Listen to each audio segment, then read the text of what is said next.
నమస్కారం. ఇవాళ నిమ్స్ హాస్పిటల్లో మరి నిజామాబాద్కి సంబంధించినటువంటి ఎక్సైజ్ కానిస్టేబుల్ గారు సౌమ్య గారిని చాలా దారుణంగా స్మగ్లర్స్ గంజాయి స్మగ్లింగ్ చేసే ముఠా నిజామాబాద్ నడి పట్టణంలో దారుణంగా కారుతో గుద్ది యాక్సిడెంట్ చేసి మళ్ళీ కార్ రివర్స్ చేసేటప్పుడు కూడా అమ్మాయి శరీరం మీద నుంచి కార్ రివర్స్ చేసుకొని వెళ్ళిపోవడంతో చాలా క్రిటికల్ కండిషన్లో ఇవాళ అమ్మాయి ఇక్కడ నిమ్స్ హాస్పిటల్లో చేరి ఉన్నటువంటి సందర్భాన్ని మనం గమనిస్తూ ఉన్నాం. నిన్న నిజామాబాద్లో కూడా ప్రైవేట్ వైద్యశాలలో మంచి వైద్యం అందించే ప్రయత్నం చేసి ఇక్కడికి తీసుకురావడం జరిగింది. ఇక్కడికి వచ్చిన తర్వాత నిమ్స్లో కొద్దిగా ఇంప్రూవ్మెంట్ ఉంది. కాకపోతే ఈ ఘటన ఎంత బాధాకరం అంటే ఎక్సైజ్ పోలీసులు అంటే గంజాయి మాఫియాకి డ్రగ్స్ మాఫియాకి ఏమాత్రం కూడా భయం లేదు అని చెప్పడానికి ఇది ఒక పెద్ద నిదర్శనం. మరి ఈ ప్రభుత్వం అధికారంలోకి వచ్చినప్పుడు డ్రగ్స్ ఫ్రీ సమాజంగా చేస్తామని చెప్పారు. కానీ ఇప్పుడు ఎట్లయిపోయిందంటే ఫ్రీగా డ్రగ్స్ పంచుతున్న లెవెల్లో ప్రతి గ్రామంలో డ్రగ్స్ మోపైనాయి, ప్రతి గ్రామంలో గంజాయి మోపైంది, ప్రతి గ్రామంలో యువకులు చిన్నపిల్లలు మరి చాలా దారుణంగా స్కూళ్ళల్లో కూడా అందుబాటులోకి తీసుకొచ్చే పరిస్థితి వచ్చింది. దీనివల్ల డైరెక్ట్గా బాధపడేది మా ఆడబిడ్డలే. ఏదేమైనా గృహహింస పెరుగుతున్నది, ఆడవాళ్ళ పట్ల అసభ్యంగా ప్రవర్తించేటటువంటి కల్చర్ పెరుగుతున్నది. వీటన్నిటికీ డ్రగ్స్ నాందిగా ఉన్నాయి. కాబట్టి మరి ప్రభుత్వం ఇప్పటికన్నా మత్తు వదిలి నిద్ర లేచి వారి యొక్క ప్రతాపాన్ని చూపించి డ్రగ్స్ని అరికట్టాలని చెప్పి నేను డిమాండ్ చేస్తూ ఉన్నాను.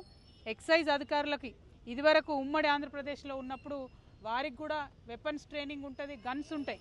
కొద్దిగా ఎక్సైజ్ వాళ్ళ దగ్గర ఆయుధాలు ఉంటే ఈ డ్రగ్స్ మాఫియా అయినా గంజాయి మాఫియా అయినా వీళ్ళు భయపడేటటువంటి ఆస్కారం ఉంటుంది. నేను డిమాండ్ చేస్తూ ఉన్నాను తెలంగాణ జాగృతి పక్షాన ఎక్సైజ్ వారికి అట్లానే ఫారెస్ట్ వారికి వెపన్స్ మళ్ళీ ఇవ్వాలి.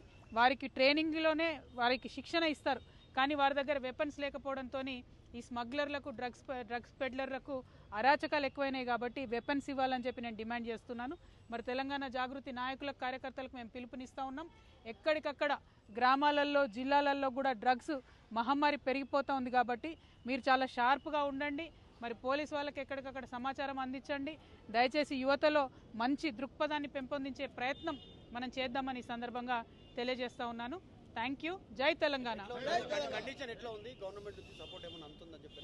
కండిషన్ క్రిటికల్గా ఉంది. కుటుంబ సభ్యులనైతే నిజామాబాద్ మేము మళ్ళీ ఒకసారి కూడా వారిని ఆదుకుంటాం, జాగృతి తరఫున అండగా నిలబడతామని చెప్పాం.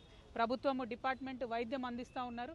కానీ అసలు ఒక గంజాయి స్మగ్లింగ్ చేసే ముఠాకి మేము ఎక్సైజ్ కానిస్టేబుల్ ఢీ కొట్టొచ్చు అనే ధైర్యం వచ్చింది అంటేనే యాటిట్యూడ్ చాలా మారిపోయినట్టు అర్థం, విచ్చలవిడితనం పెరిగిపోయిందని అర్థం.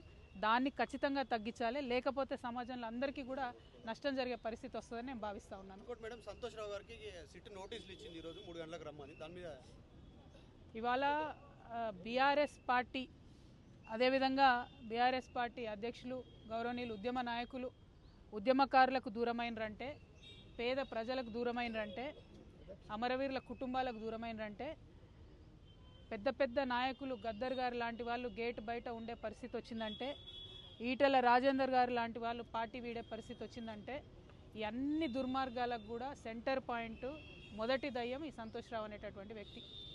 మరి ఆ సంతోష్ రావు గారిని సిట్ ఇప్పుడు పిలిచిందని చెప్తూ ఉన్నారు ఫోన్ ట్యాపింగ్ విషయంలో. కానీ ఈ ముఖ్యమంత్రి గారు, ఈ గుంపు మేస్త్రి గారు, ఆయనకు ఉండేటటువంటి ప్రధాన గూఢాచారి కూడా ఈ సంతోష్ రావే.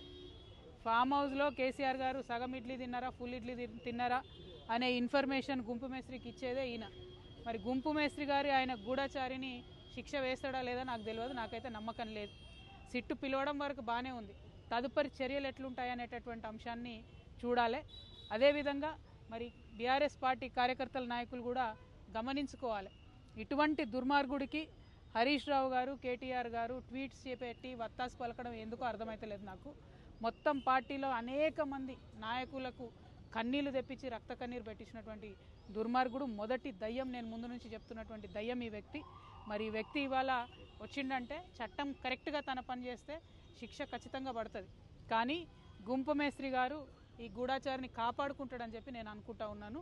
మరి అటువంటి పరిస్థితి రాకుండా పోలీస్ డిపార్ట్మెంట్ వాళ్ళు పకడ్బందీగా మీ పని మీరు రాజకీయాలకు అతీతంగా చేయాలని కూడా డిమాండ్ చేస్తాం.